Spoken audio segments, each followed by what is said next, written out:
Hi and welcome to my interview with a 16-year-old YouTuber Yikes, who just keeps toying with the YouTube algorithm. He has grown to over 700,000 subscribers recently, and he has made several different channels where he just keeps breaking the YouTube algorithm and grows past 10,000 subscribers again and again. In this interview, I'll ask him how he does it so you and I can learn. I found your channel quite recently, I think, because one of these challenges you did on growing a secondary channel, and these challenge videos felt like home for me because I really like watching Ryan Trahan's content.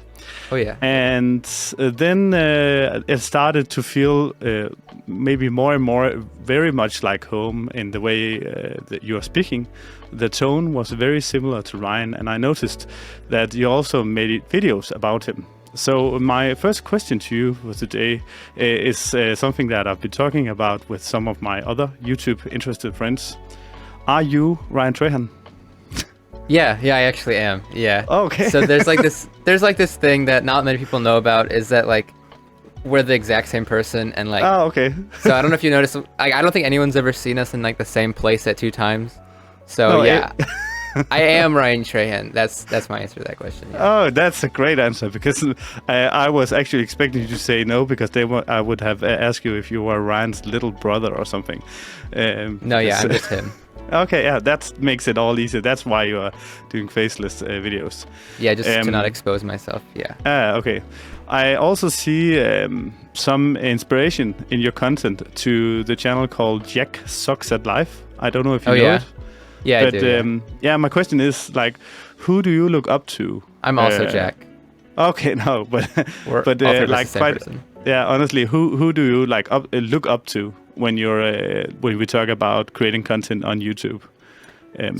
So the thing is, if you go back to my channel like a year ago or whatever, when I first started making videos like this, you could tell that it was every single thing that I did was like entirely like inspired by Ryan Trahan. And I still am. Like, Ryan Trahan is still like my biggest inspiration. I think anybody who watches both of us can tell that, whether or not that's because we're the same person or whatever. But you know, and then I started just like realizing, I didn't realize this has been a very famous thing for a long time, is that you have to steal like an artist. So you have to take your inspiration from multiple people.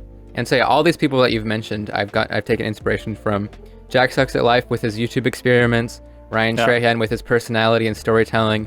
There's a bunch more. There's people that aren't even YouTubers, people that I just enjoy their music or their shows or just their writing style. And I just try to like incorporate every single thing that I've watched or read or listened to and been inspired by into my videos. And so, yeah, I love Jack Sucks at Life. I love Ryan Trahan, Bo Burnham. All these people are like huge inspirations to me, yeah. Yeah, because you talked about music. Yeah, I saw some music. I saw one thing that really stood out to me was the song you did at the end of episode 7 or something, day 7, or at one of your challenges. Oh yeah. Did you do that yourself? Yeah. That's one of the most awkward things when people. For some reason, I have like a problem with like when people try to like watch my own videos in front of me. I get super like panic a little bit. Like, I'm embarrassed, and people. Yeah.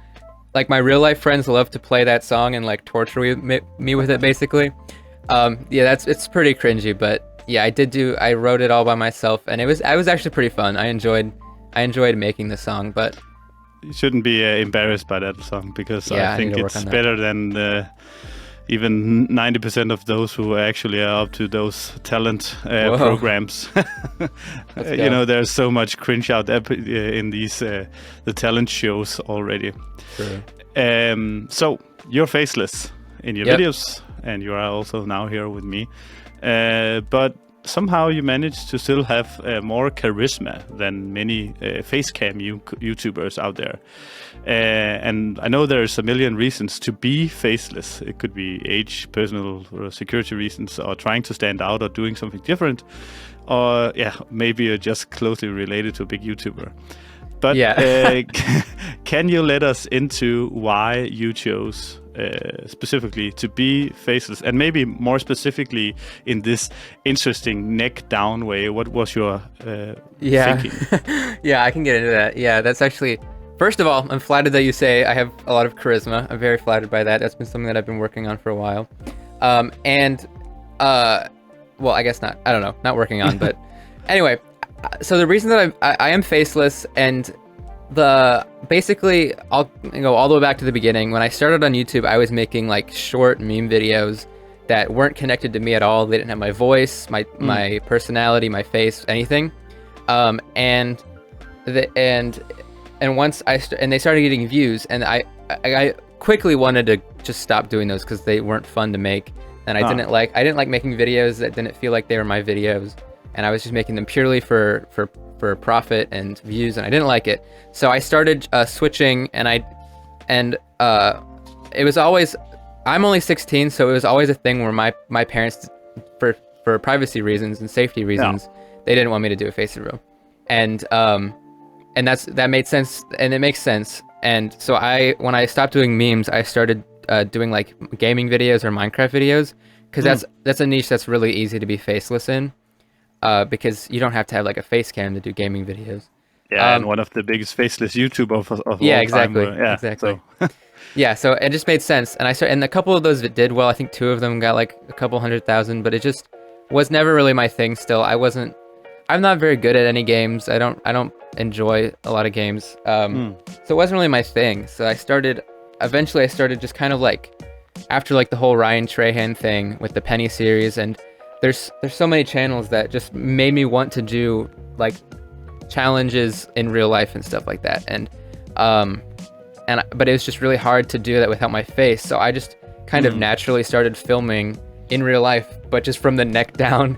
And I don't know how it happened. Yeah, and which is I think way more awkward to watch than, and I feel I cringe every time I see it. I'm not a huge fan of that angle. I really am excited to stop doing it because it's just very odd. Yeah, because you said in another podcast that you were planning to do a face reveal this year. Yeah, okay. For a while it was 2024 when I'm 18. My parents said I could, but now it's they've kind of, I've like sort of talked to them about it, and I'm doing it this June actually, so next month. Yeah, pretty soon. Oh, that's in a month. Okay, so yeah, pretty exciting. I'm trying to figure out how I'm gonna do it, because like I feel like I've never seen someone do a face reveal and it went well. Like everyone except Dream. Yeah. I mean, his did really well, but people still like clowned on him and made fun of him for, and they still are. Have you considered not doing it? I have considered not doing it. Like, you mean just like never showing my face, or? Yeah. Yeah, I have. Actually, I don't think I have. I think I've always wanted, because I've always wanted to be like a personality and like a YouTube, and I wanted to be a YouTuber, and so I feel like right now I've showing my entire self except for my face. It just doesn't really make sense. So I have one more video coming out filmed with that weird angle, and then after that it's going to be a face reveal, and I'm going to be making real videos, and hopefully it'll be good. Then you need to promise me to lend one of your face pictures to my updated thumbnail in that time. Yeah, we can do another one and I'll my camera on. Okay, yeah. No, I was asking if you had considered not doing it, because you just said something that was I wrote it down. It was quite awkward angle.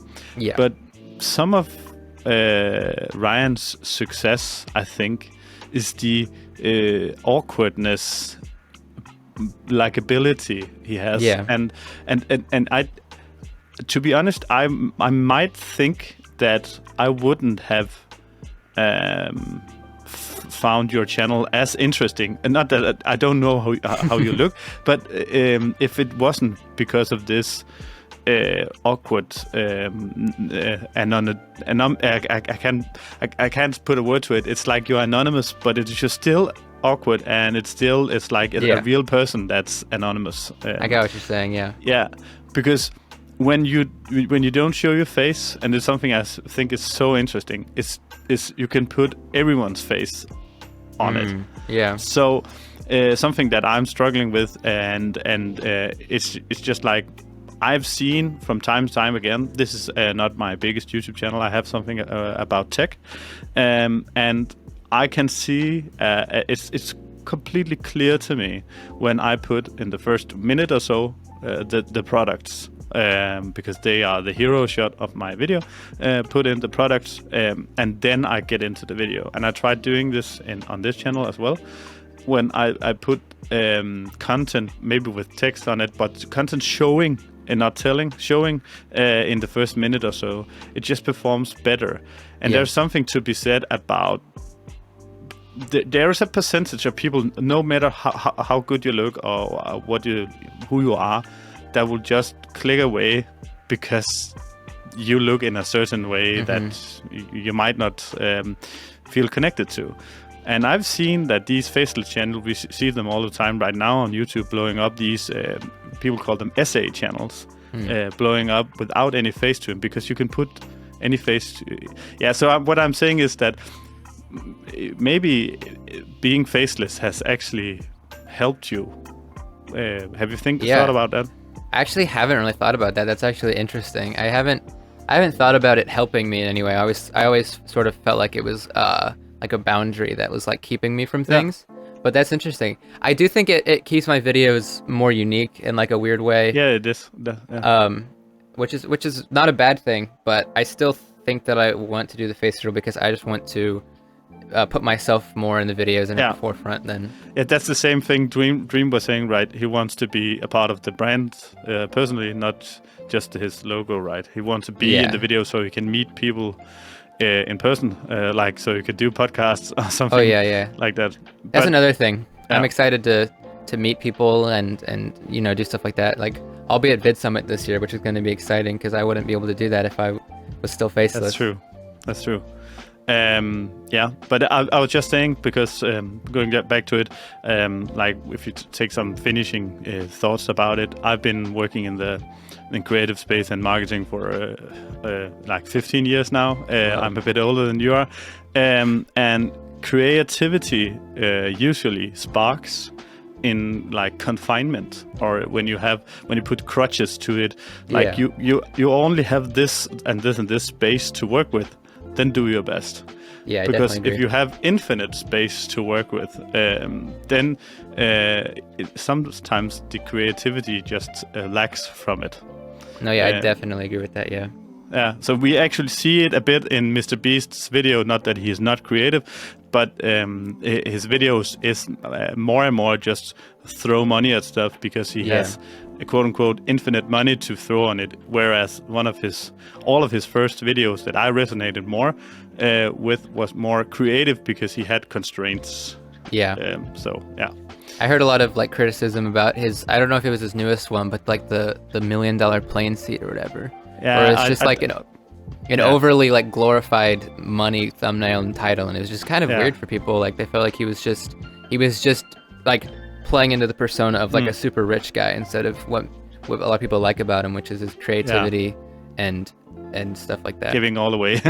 Yeah. I was one of those who saw the first video with giving the money to a homeless person. So I really thought seeing the giving people their eyesights back were back to the roots kind of video. I really like that, but that also received like a lot of criticism. So yeah. I don't understand that. Like that's like the one video that I feel like doesn't deserve any criticism. Yeah. I think people are just, the bigger you are, the more they are looking for something to be wrong. Yeah, that's very true. Your editing style, it's fresh. It's not like in a very new way, but I think it's like it's some of the channels I see combined combined with your personality. I think I started taking notes, especially because I saw a clip where you put in. I wrote down it was about 30 or so, maybe 20 stock photos in 2 seconds or 1 second or something in a video. It's about breaking 10 YouTube records. I thought it was very funny because people use these stock photos and stock videos, and it can be so unpersonal. if it's the right word. But because you put them with the trademark on, I know that's a YouTuber thing to do, put with the watermark on it. But you just spammed them in there. I think that was really, really funny. So my question is, like, where did you learn to edit your videos? Just completely, like, just experience, and just every time something didn't feel natural or right, I would just try it again. And you can tell in a lot of my older videos when you can tell when I was like copying someone else's editing style. I think the best example of that is I made like a metaverse video like a year ago, and it was just like a complete copy of Ryan Trahan's metaverse video. Like, it was like 10 minutes long, and it was just me doing things in the metaverse, and I copied his editing, I copied the way he talked, I copied his script writing, and the video like tanked, and it was, and I don't think even, it did bad, and I remember like I spent so long in this video, but like there was just not really any creativity, and that was after that I started discovering sort of my own style by doing the thing that I said earlier about stealing like an artist. And so I started just trying to like figure out a way to make anything, like even if it's not the most original thing ever, you can make it original by making it unique. Like with Tommy in it, when he started doing these captions, like it's not like the most original thing, but whenever you see those captions with that font pop up on screen, you know that like, oh, it's the Tommy in it captions. And so I started doing little things like that, like with like pretty much all my text on screen. I do like this wavy effect, and it doesn't really, there's no meaning. It doesn't like, it's not supposed to like invoke any emotion or anything. It's just there so that you know, oh, this is a Yikes video, this is what I'm watching, and this is just a reminder of who you're watching. And hopefully as time goes on, that gets more recognized as like my sort of my brand. That's my goal with stuff like that. Yeah, because when you see like back to Ryan's videos, it's like a no font. Yeah, exactly. Like a small caption. What do you call it? Small letters and tell me, did he start the thing where you had to caption everything you say? I didn't even know that. Tommy in it or Ryan Trahan? Yeah, Tommy in it. Yeah, I think he definitely did start that whole like thing where it's like, especially in like Minecraft videos where it's like you have to caption every single word that someone says. And I used to do that too when I made Minecraft videos. I used to caption every single word, and it was very Tommy in it-esque. So I guess I just copied everyone at some point. You can go back to my channel and see me copying any YouTuber apparently. Yeah, I knew it was from Minecraft. It's because some people are saying that when there's no face, it can be harder to hear what people are saying when you have no, you can't see the visual, the mouth moving and so on. Another thing is it's hard to tell who's talking. Like when you can't, like I used to do videos with a lot of my friends, but none of us had like face cams on. So people, it was really fun for us to watch because we knew who was talking, but for a new viewer, they have no idea, and at that point, they have no idea, if I don't do an intro, they have no idea who is the owner of the channel. Because it's like 5 different people, and they're all talking, and if you don't say, this is my voice, this is my voice, this is my voice, and that's another reason why captioning was helpful, because you could have the different colors and like pop up on screen. But I ultimately decided to just like do videos on my own, because it was hard to keep up with Are you captioning it. I could guess it. I think I could guess it, but are you a Premiere Pro editor? Oh yeah. I've been I don't know why I can see that. Yeah, people try to say that like DaVinci is better or stuff like that, but I couldn't leave Premiere Pro, even though it crashes all the time. I love Premiere Pro. Yeah, I moved myself, so yeah, but I don't do the amount of editing at all. There's so much editing that goes into videos, and people tell me to hire an editor, but I just love it. That's one of my favorite parts of editing. And I think there's just so much, especially when you are faceless, like 90% of your personality is held in the editing. So like you have to make sure that you're putting your personality in everything, including the editing.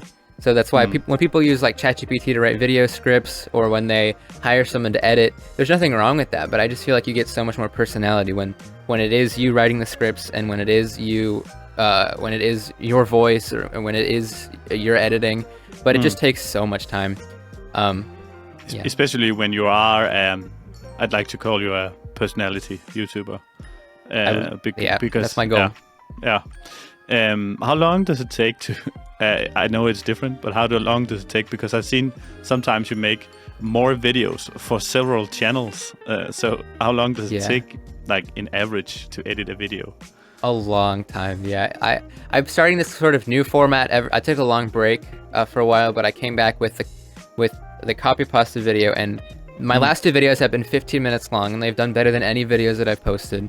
And they each took a month, and that's sort of where I'm at right now. I think, yeah, they each take 30 days each to write, record, edit. And the thing is, since they're like social media experiments, I'm like making channels and editing videos for those channels. So it's just, it takes forever to get everything down, along with like if I'm trying to secure a sponsor, send it into them, meet the deadline. So it takes forever. Also, I'm still in high school, so I'm doing like, I have a lot on my plate, but I'm a workaholic. So whenever I feel like I didn't work hard enough in a day, I just feel terrible. So I enjoy being this busy, and it just takes forever. I still think from an older guy that you are, that having YouTube next to a job, than like a full-time job, than having it next to school, it's you are lucky, because I think you have something that gives you energy and something that takes energy, or like something that's more fun. You can't really skip focusing on work because then you'll lose your income if you're not there yet. So yeah, but enjoy the age you're in and use it. I'm hoping to. Oh, sorry. Yeah, I was just saying I would have a question now, that if you are full time on YouTube, but if you're 16 years old, then I'm guessing and you're in school, so no. No, I mean, like, I obviously, I don't have any other job, but I do have school. But once I graduate, I'm hoping that I'll be stable enough to be able to make it my full-time job, and once I graduate, I can just pursue that even harder.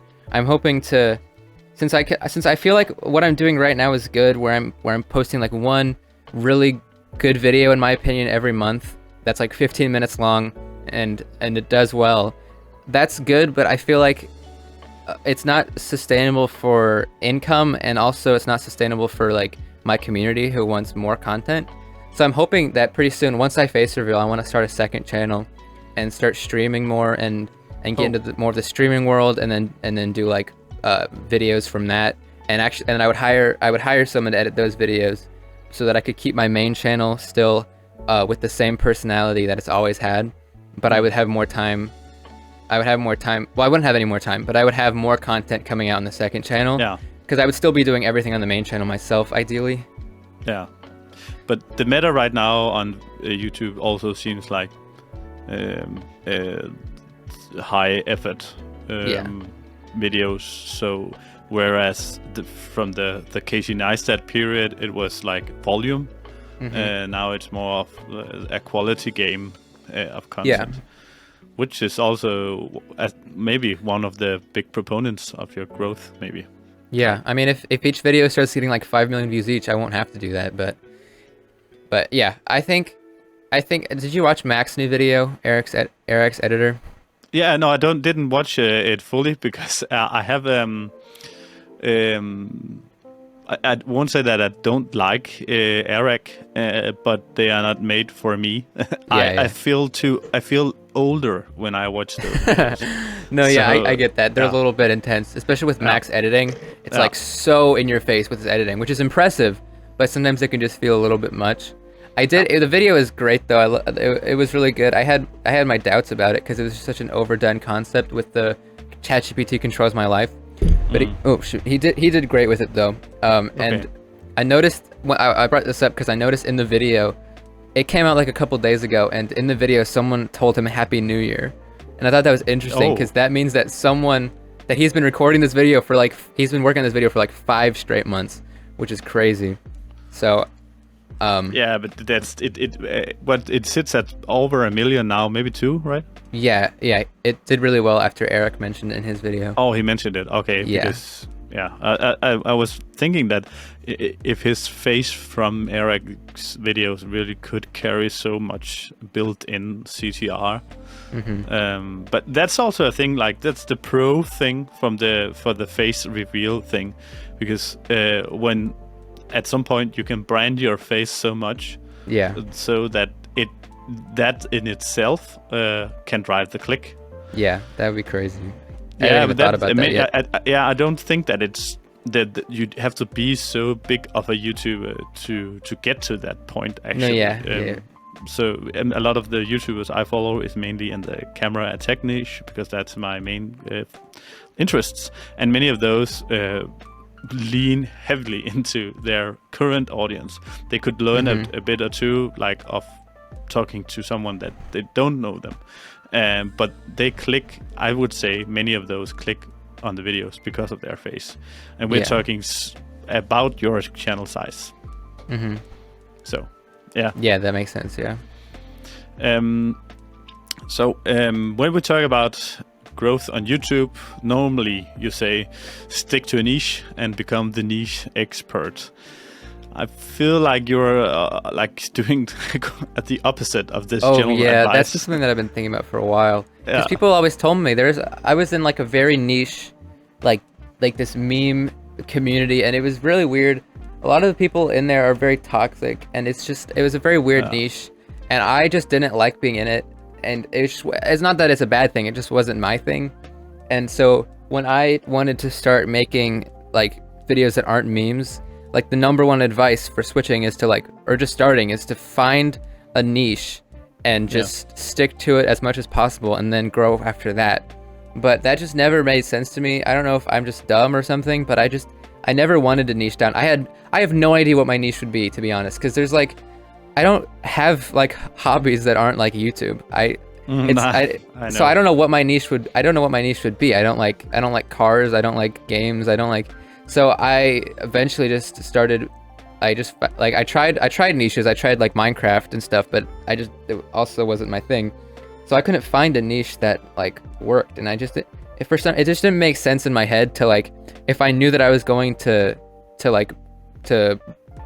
branch out, I didn't understand the point in niching down first. And I think that's why after I like switched from making memes to like making the videos I make now, there was like 2 years of just like complete nothing, and like the videos all flopping, and it was like a really dry period. But yeah, I think I don't remember what I was talking about. How did that happen? Yeah, I can like lead you on here. I think the niche you're in is a personality YouTuber niche, where you want to and are becoming the niche itself. That's awesome. Yeah, because that's what we are seeing with the biggest of the most celebrity persons on YouTube, from Casey and Chamberlain and so on. And even some of those I'm following, like Peter McKinnon in the camera niche. It's more about him than it's about cameras now, because he made it so, and maybe dropped some along the way. But and there is a big but in here. I think the general advice is not to go this route, because if you don't have the charisma or the personality to be the niche, then you can actually grow by choosing a topic and staying true to that topic. So I think that the reason it's a general advice is because YouTube can actually work for everyone, as they say. Yeah. If you stay to a topic, and the topic is the hero of your videos. No, for sure. Yeah, I always forget whenever I'm on these things. I forget that, like, people. I think people get mixed up a lot when they listen to podcasts or YouTube advice stuff, because everyone wants one right answer on how to be successful, but there isn't going to be one. Like, what works for one person isn't going to work for the next person. So when I say that I didn't want to niche down, that's not, for anyone watching, that's not me saying don't niche down, because it is so helpful. I just couldn't figure out a niche that worked for me. So like, if you can't figure out a niche that works for you, then maybe do the same thing as me. I don't know, just don't. I wish people would take what people say with more of a grain of salt. Like, I see people will listen to Mr. Beast interviews and start quitting their jobs and dropping out of school, and that's just scary to me, that people, and I've seen people that, like, if you go on like YouTube Discord servers or stuff, people will talk about like dropping everything, and if you don't drop everything to pursue YouTube right at this very second, then you're like a wimp, and you're not gonna, and it's like you're taking the safe route, and I I don't get that personally. I feel like everyone has their own situation, and I don't know. So I feel like you should look at your own situation before you either drop everything or whatever you do. I just feel like don't follow someone else's like life pattern just because it worked for them.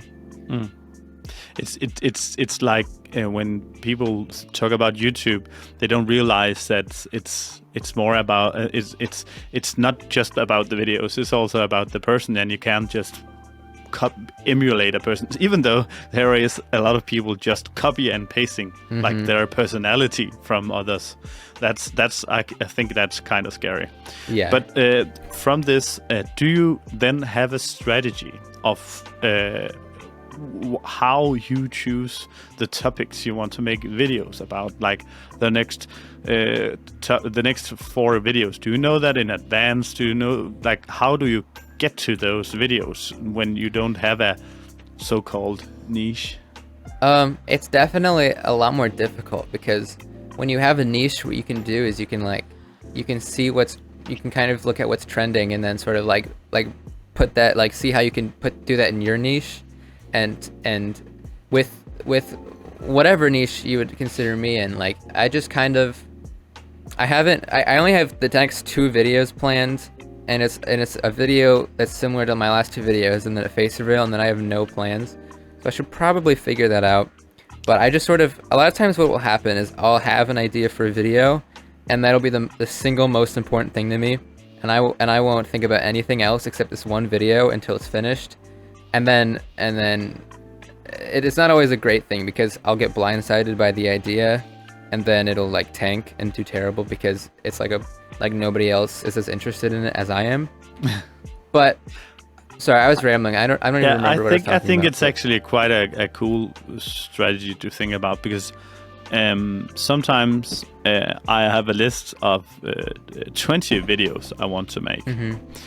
And what I do sometimes actually to get something done is that I delete this list, because when I have so much I need to do, it stresses me out, and like it's like the devil on the shoulder saying that you need to do this, and you can do this, like, do it now, or you're lazy, and why are you not doing it, because these videos will help you, and so on. So and when you have 20 videos or 30 videos on your list, I have been suffering from pumping them out and not taking the time with other videos, because I have 30 I need to get done, because I have all of these, instead of just deleting everything and focusing on one thing at a time. So there is pros and cons on both strategies. Oh yeah. And I think I need to take a page out of your book and be more blindsided, or what is called more blindfold. I can't right word for it. Like more like those on your eyes, like one direction, and take one video at a time. Yeah, I get what you're saying. Yeah, I do that a lot. And like when you say that, I do think that I should. I do have a list of videos, but I just take them one at a time, and it's like if I think that I work better when the thing that I'm working on is the most important thing to me, and I can dedicate all my energy to it. But like I said before, that's just me. So it doesn't work for everyone. But it's the same recipe for I've been an entrepreneur before creating content. I've owned my own businesses for more than 10 years, and if you try to do several things at once in a business, you usually fail at several things at once. So if you do one thing good and then go on to the next thing, then it's usually much better. So it's the same kind of strategy. Yeah, that makes sense. I can't really remember which video of yours I saw first, but it is quite recently that you started being in my YouTube feed, and it's not unusual for YouTubers to attribute their success to one video or something that got the ball rolling. It's not always about the views, but sometimes it's one video that made you realize that you were onto something. Do you have a video, one of yours, that made you think that this is it? I can do something with this. I know what I'm doing now, or this is what I want to do? Yeah, I actually do. I have a very specific video. This is a video that I made. Let's see. It was February 2022, so it was like a year ago, and it was a video. You can actually see like the difference if you go to it, because my last videos before that were like Minecraft videos, and then like just really random videos, and then all of a sudden I posted this video. It was my first like social media like experiment kind of video where I went undercover as Darman for 24 hours, because Darman was like, I saw that. Yeah, Darman was like super.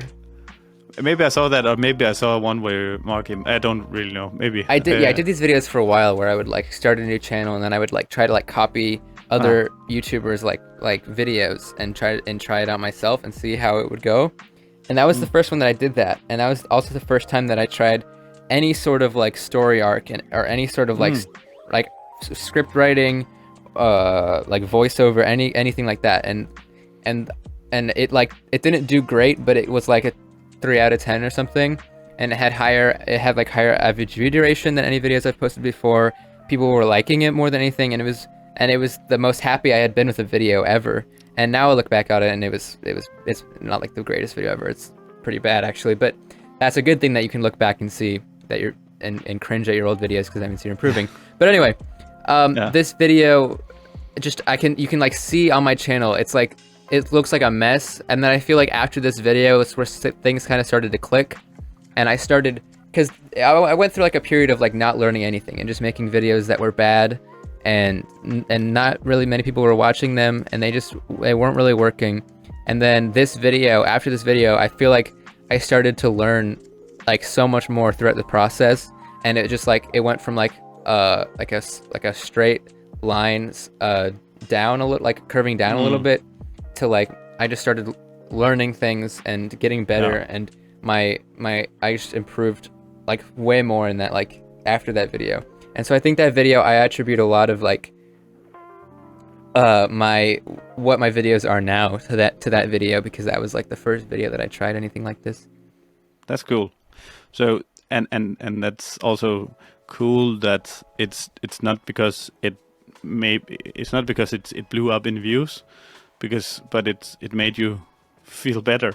Yeah, to make for sure. Content. It's actually like one of my least viewed videos actually, which is kind of interesting.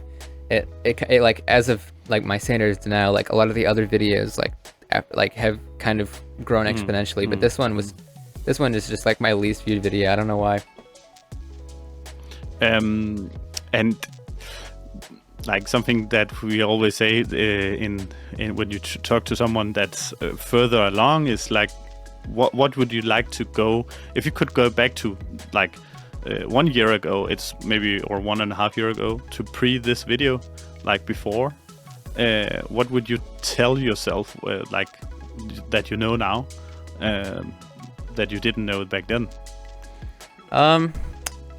Probably nothing, because here's the thing. So this is the thing that I really feel like with like the whole YouTube education thing, where it's like people are telling you how to make good thumbnails and how to do all this stuff. I feel like, I mean, you can hire a strategist and you can blow up immediately, but I think one of the most important things for YouTube is like is learning it yourself and going through that dry period and learning why your videos are doing bad yourself and improving it yourself. So I feel like if I didn't make those mistakes and I was just listening to someone tell me to not make the mistakes, then I wouldn't learn as well and as fast.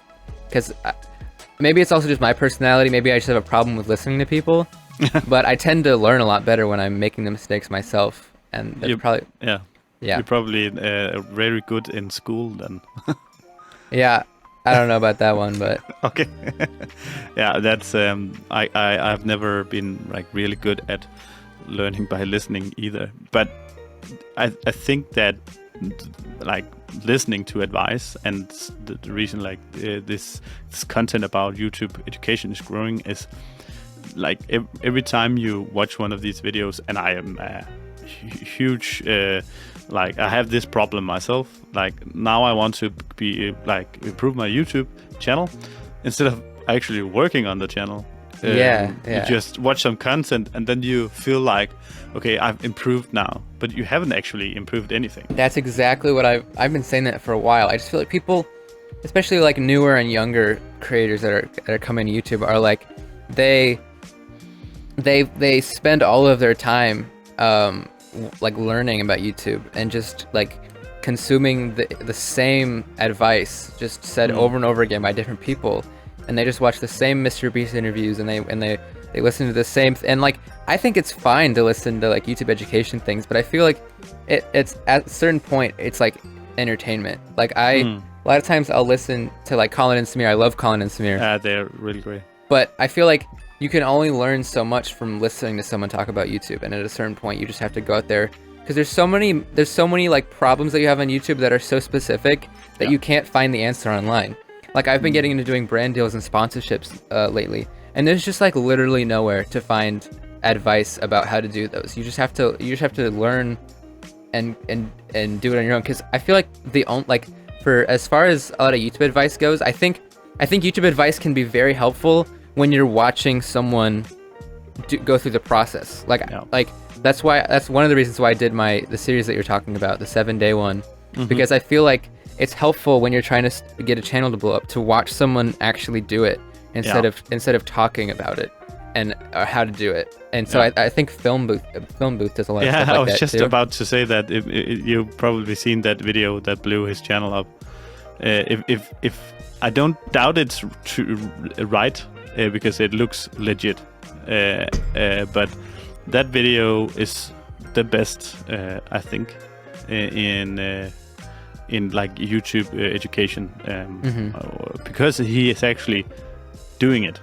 Yeah, it's just, I feel like so much more helpful that way than because you don't have a doubt, like when someone they're also most of the time they're not telling you this is how you have to do it, this is how it works.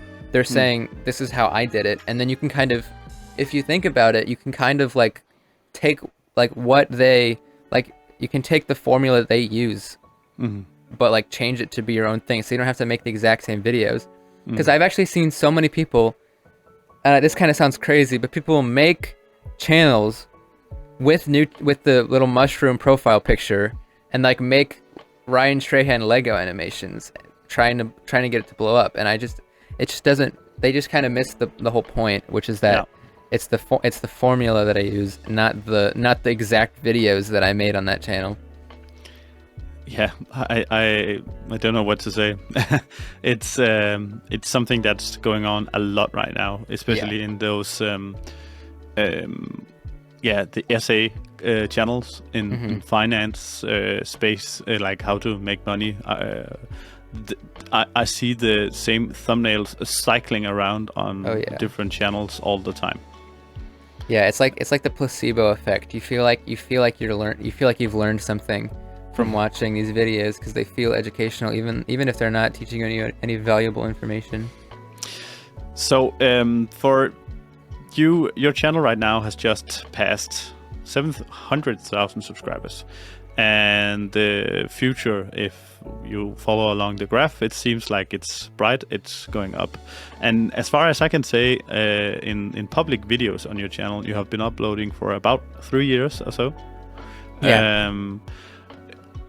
If you were there to guess, where would you think that you were at with the Yikes channel in about 3 years' time? That's a long time. Because of how like inconsistent I've been with like uploading and like growth, it could be anywhere between 700,000 and like 10 million. Like you have, like it could be anywhere. I could have no subscribers from this very period. Or I could have like 100 million. Like you just never really know. But I do feel like subscribers are becoming way easier to get, and so they're becoming a lot less. It's more about like the community, which I think people need to focus on more. Because with shorts, like subscribers are so easy. That's easy for you to say. Oh yeah, for sure. Pretty much all my subscribers are from shorts. I'm not even pretending. Like a lot of my shorts do really well, and they're just like they're like sub inflation, so a lot of them don't watch my videos, to be completely honest. Because I have a question, because according to what I can see, that you have only uploaded one short since January, this April. The one earlier one, this was from January, and I can see even though you got 3.5 million views on the not the latest one, but the next to the latest one. I don't see you engage too much in these formats, at least on your main channel. Where do you see the future for YouTube Shorts? Is this something you want to do more, or? It's actually something that I want to do less, because if you look at my channel, there's like recent uploads, and then there's like, it jumps from like 3 months to like 7 months ago. So I went through a period of just only doing shorts because that's what was working. And it was like, it was like fake success. I mean, it was real success, and I was using it to funnel into my older videos. But it just, since I wasn't making any regular long form videos, then I wasn't really like making anything that was sustainable. So I've been wanting to try to do both shorts and long form, but I haven't been keeping up with the shorts as much because the long form videos are way more fun to make. Yeah, and also financially more fun. Oh yeah, for sure. Yeah, I also made like 30 shorts in 30 days because of a series that I was doing, so I'm pretty much tired of making vertical videos. But I think something that I tried making a shorts channel, and I also made 40 shorts in 40 days, just trying to do that as a challenge, but I hate making them. Yeah, they just aren't as fun because it's so much harder to tell a story in 60 seconds. I think my main reason to not like them is, even though some get more views, most of them is like the old way social media treadmill kind of content that you post something, it gets boosted up, and then it dies. Yeah. So it's like a Facebook post, it's like a Twitter post. It's the instant dopamine hit, and then it dies. What I like about YouTube, it's the portfolio way of thinking, that you build up a catalog of videos that you can go back to. You don't have to have success today in order to have success, because your videos can be watched in 7 months. I know that some people are talking about shorts blowing up after a long period of time. I haven't tried that. So yeah, I think people go too far both ways. There'll be people that'll say that shorts mean nothing and they won't get you any success, and any success that they get you is meaningless. And that's not true. And there's people that'll say that shorts are the future of YouTube, and that you can tell powerful, meaningful stories and leave people really like give people value through them. And I'm not really sure if that's necessarily true either. I think both of them are a little bit true. And people just have the tendency to want to make everything black and white. So there's one right answer and there's one wrong answer. So that's like, long form videos are right and shorts are wrong, or shorts are right and long form videos are wrong. And they'll just argue about it for days. And I just feel like it should be obvious that like shorts and long form can work so well together, and people just need to, I feel like people need to realize that and not write something off just because it's something that they haven't tried yet. Exactly. I do think so, from a business standpoint, being in a business for some time and being a C-level in a big business right now, that from a business standpoint, YouTube is going to nerf shorts in the future. I think so. Especially if TikTok gets banned or closed or something, and they don't have this gigantic competition for eyeballs. Yeah. Because as far as I can tell, YouTube and TikTok and all of these platforms are not making any money on short form videos, which is also why we see YouTube like doubling down on the podcast format, because it's much easier to pump in a lot of ads in those longer format. And this is also why they want to go for the streaming market from Twitch, that they are buying streamers to come over, paying Ludwig millions and millions of dollars to switch from Twitch to YouTube, because the long format is where the money is made, and at some point YouTube just will have to nerf the shorts. So my only thing is, if I want to see in the like a crystal ball in the future from a business standpoint, I think that now is the time to get something out of the shorts. But if you build your entire platform on shorts, I think it's going away at some point.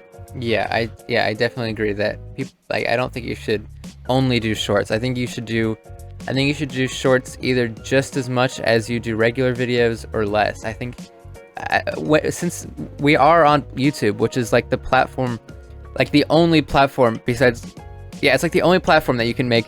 You can post vertical videos on like any platform, but like you can't watch YouTube video. You can watch TikToks on YouTube. You can watch TikToks on Instagram.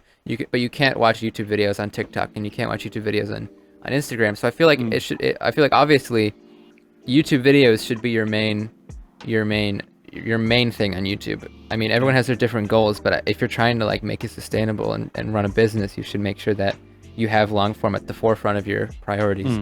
And shorts maybe can just be like a way to boost it, or like I think shorts their main appeal to people, or the main factor that I think makes them valuable is it's so much easier to get your name out there and your image out there and your brand out there, because there are people like Jake JVKE that'll like his entire music career was built on TikToks and YouTube shorts, and he's just really good at coming up with viral videos, and each one gets like 20 million views. And so I don't people even know who he is. He's just like a generic like American pop guy, and he's like just a generically attractive, talented pop singer basically. And he just got his name out there. I think people would have no idea who he was, but like people, when you're watching TikTok and YouTube Shorts, you don't get to choose what you watch. So he's just like pushed. His face and his image and his voice is pushed into people's feeds, and so they just know of him. Even if they aren't huge fans of him, they just know of him. And so he's able to get so many huge hits because people just know of him and his music from TikTok and YouTube. So I think when you're a YouTuber and you want to get your brand out there, and it's not necessarily that you want more views, but it's because you want people to know about you more, vertical content is really helpful for that. It's funny because we have been spending the last decade going away from what we call flow television, or to streaming, where we can select everything ourselves, and then a new flow social media format go in and takes over, where you cannot decide anything anymore. It's just like we want to turn off our brains and not decide anything. But I just to say that for the longer format, I just saw statistics. I don't know if it's true, because you can I read it on the internet that YouTube just have overtaken Netflix, Hulu, and all of these HBO and all the streaming services, the bigger one, combined in watch hours. Wow. Yeah. In my home country, it was a long time. We had a national streaming service paid from tax money and so on. Like, we are almost a communist country.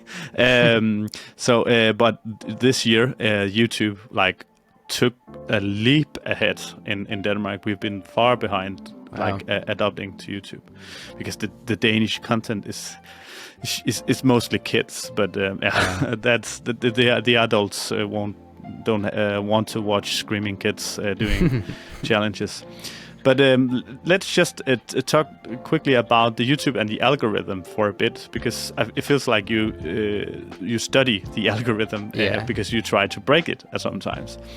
And I know we've been talking about this a lot, and I can almost answer the question from what you have been talking to me about, but the main insight, the main one thing that you have learned in trying to gain subscribers really fast, like numerous times, do you have one thing that you can share? That's a tough one. Let me think. So I think Shorts. Yeah, I mean, I think Shorts is obviously, everyone knows that Shorts is the fastest way to get subscribers. but whenever I do these challenges, it's harder because I want to like balance. I want to balance like actually like success in the challenge and an entertaining video about the challenge. So like, because if I'm just making like, so for my 7-day series, for example, I actually saved the Lego thing, which ended up working the best for last because I thought it might do well. And if I did that the first day and they started getting a ton of views, I might have gotten 10,000 in a week. But then it would just be 7 days of me making Lego animations for Ryan Train's series, and it wouldn't have been as an interesting series where every single day I tried something new. It would just be me doing the same thing for 7 days straight, and it wouldn't be as interesting. So you actually put a crutch on yourself because you knew what was going to work. Yeah, I figured I just had the feeling that would work because of channels that were doing Lego animations of like Mr. Beast videos, and because of how much Ryan Train was taking over the internet. So I had a feeling that they would do well, but I just didn't want to start with that because I wanted it to be like the first days it felt like it was going nowhere, and then all of a sudden the last 2 days it was like jumping up. And so sometimes I've had to sacrifice like the success of the challenge doing well just so that it makes an entertaining video. And I don't know if that's the right choice or not, but because it's the right choice for your channel, for the main channel. Yeah, it depends if I was like an education channel, like if I was like Film Booth or something, it would make more sense for me to like prioritize the challenge working well, because I feel like that's the whole point of the video, whereas mine, it was the point of the video, but my content has always been more entertainment based, so it's more important in my head that I make an entertaining video. And like both can happen because the new channel series had both success and it was entertaining in my opinion. So that series is like my golden child. I really like them. Oh, did I cut you off? I just want to say I really like the series. That's all I had. Do you share your content on other platforms, and do you have an opinion about this? I haven't done it a ton. I did start re-uploading like a lot of my shorts onto TikTok. But they didn't like do crazy well or anything. One of them got a lot of views, but other than that, like I definitely can't see myself. I definitely can't see myself making content specifically for other platforms. Like I can't really see myself making a video just for TikTok. But I figure, like, if the video already exists, why not put it on TikTok? That's also great. YouTube is the best platform in my opinion. But I was also thinking about taking the YouTube URL and posting it somewhere else to get in more views for this video. Because some are saying that if you take your YouTube video and posting it on Reddit or posting it on Facebook, you tend to lose the algorithms way of finding the audience, and can potentially damage your videos. And do you have any opinion about this? I think there's a lot of stuff like that where it is true, but it can also be very not that big of a deal. There are some things that I think are very like they can actually damage your videos. Like someone mentioned this to me like a week ago, and I never once thought about it, but it makes a lot of sense. Setting a video as like a channel trailer probably hurts retention really bad, because it'll make them watch the first like 3 seconds and then they click away, especially if they've already seen it. So like I feel like all it's doing is just hurting retention, especially in the first, because it'll like I don't know, and that makes sense to me. There are things that people have said that don't really make sense. The whole thing where it's like if you send a link to someone or like post a link and they click the link, it'll make the video do worse than like if you were to send them like a link to your channel and they clicked on the thumbnail. I'm not sure how true that is. I feel like I think it could be both true and not true. I'm just not sure. The argument is that you will worsen your metrics if they are sent to irrelevant people, but the counter argument is that it's in YouTube's interest to get new eyeballs to the platform. So they could take these and see, okay, they are external, we won't put them into the algorithmic part of the equation, but thank you for sharing our videos. I feel like yeah, a lot of people feel like I see a lot of people feeling like they are working against the algorithm, and that just doesn't really make any sense to me when people are like, "Oh, the algorithm hates me." Like the algorithm is trying to get the same thing that you are, which is to get people to watch your videos. So people just mistake the algorithm as their enemy a lot. I see that. About this, the algorithm and being an enemy.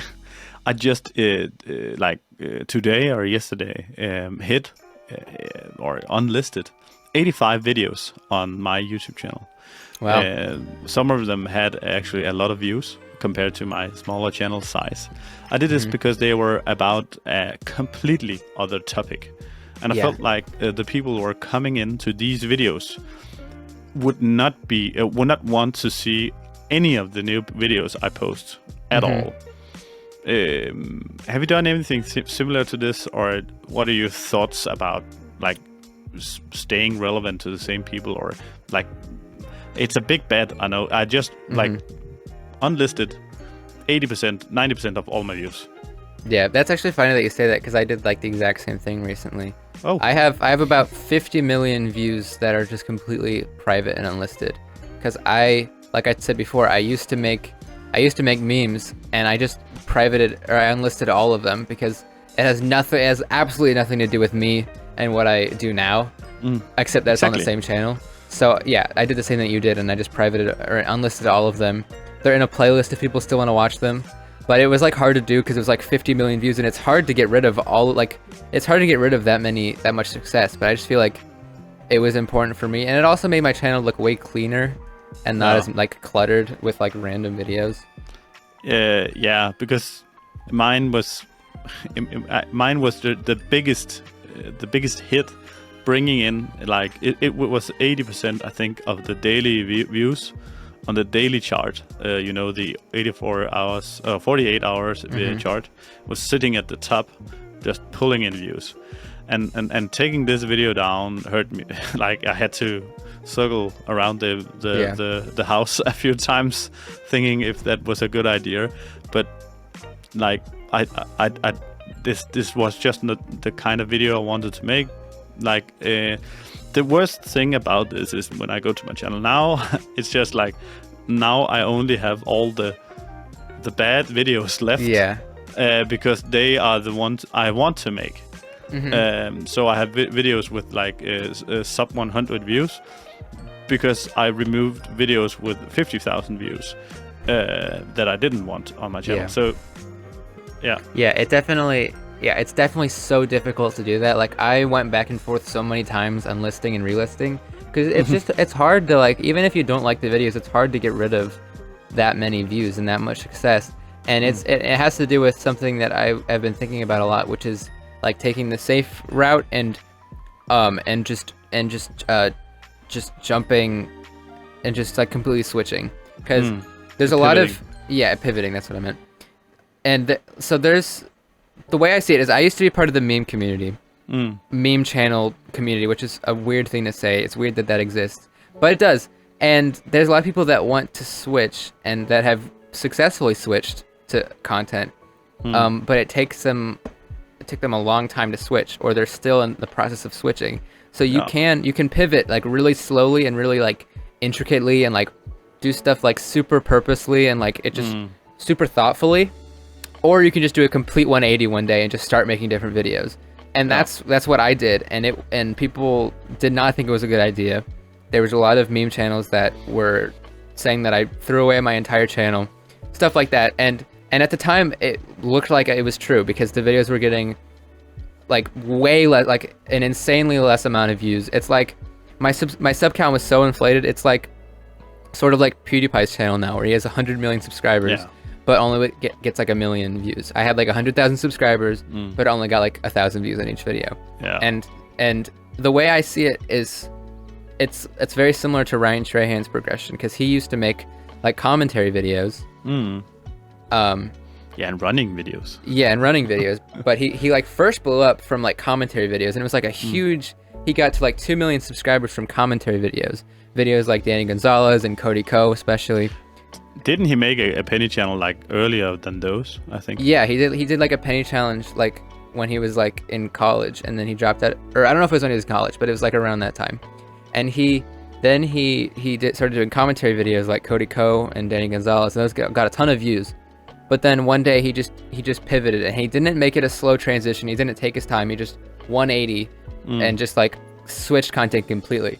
And he went through like a 2-year dry spot of like nothing and no views, and he was making videos and they weren't very good. He was copying other people. He went through a whole phase where he like copied Logan Paul's vlogs and David Dobrik's vlogs, and then he went through a different phase where he was like trying to be like Mr. Beast and give stuff away, and went through all of these different like. I don't think I've seen any of these. Yeah, I've been watching Ryan Trahan for like a long time now, so I've sort of like followed him, and it's really interesting to see.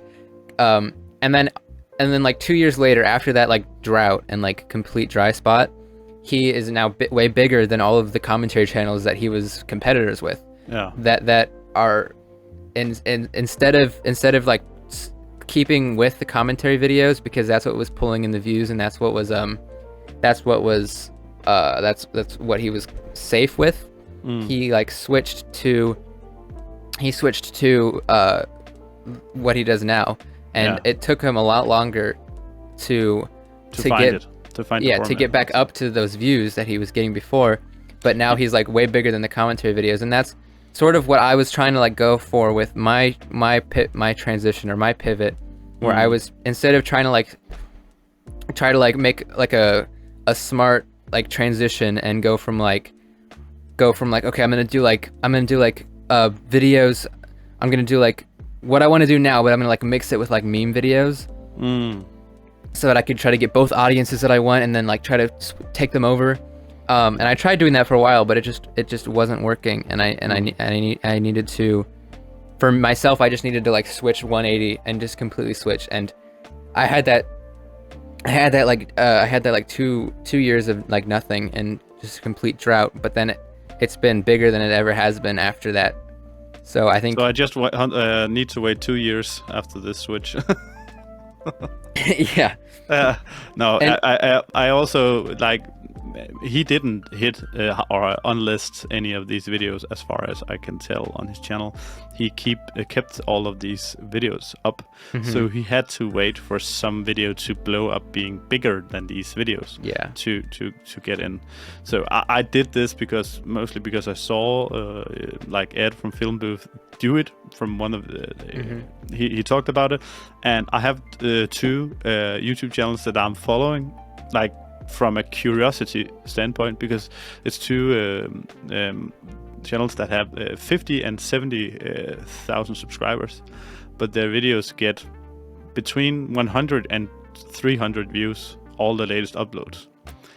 So I've subscribed to these just to see like how can this happen. Yeah. And one thing that I keep seeing, if you put in the vidIQ tool and see the views per hour, and you go to their popular videos, you can still see that they have really big videos. Yeah. One is about food, something preparing some meals, and the other have something about saving. I can't remember. Maybe a comment on something David Ramsey, something savings. I can't remember. And now they are trying to make entrepreneur stuff videos, and so they are still pulling in like 90% of all of their new views on their old videos. And when they see their new format, they don't want to watch that, because they came from a cooking video. So that from seeing this, it made me more like calm to just hide the videos I don't want to make anymore. Yeah, no, definitely. It's such a scary thing when you're in that position where it's like you feel like you don't want to make these videos, and so you feel like the videos that are getting views are like actively hurting you, and so it's such a scary position to be in. But I think if you just keep working at it and you're that determined, you're gonna find your way out of it, and it just might take a while. And I think now that I said the whole thing about like going the safe route and how I didn't go that, I think I feel the need to say that the safe route isn't a bad thing, and so many people take it, and it's a lot of times the smartest option. I had to look at my own situation and realize I don't have any bills to pay. I'm 15, I'm 16. I don't have a family that I need to support. I don't have any financial responsibilities. I have the ability to not take the safe route. But if you have people that depend on you, and if you have